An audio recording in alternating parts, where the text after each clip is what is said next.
অনেক সুনামধন্য নাম করা একজন মিস্ত্রি একটা কোম্পানিতে চাকরি করত।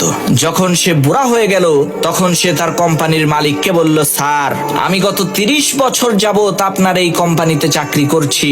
এখন আমি বৃদ্ধ হয়ে গেছি, আমার গায়ে আগের মতো শক্তি নাই। এখন আমি চাই অবসর নিতে আর বাকি সময়টুকু পরিবারের সাথে কাটাতে। তখন সেই কোম্পানির মালিক বলল, ঠিক আছে, কোনো সমস্যা নাই, তবে আপনি আমাকে শেষ একটা কাজ করে দিবেন। একটা ঘর তৈরি করতে হবে, এই কাজটা করার পরেই আপনার ছুটি। তখন সেই মিস্ত্রি মালিকের মন রক্ষা করার জন্য তার অনিচ্ছা সত্ত্বেও সেই ঘর তৈরির কাজ শুরু করে দিল। কিন্তু সে মনোযোগ দিয়ে কাজ না করার কারণে তার সর্বশেষ তৈরি করা ঘরটা মোটেও সুন্দর হলো না।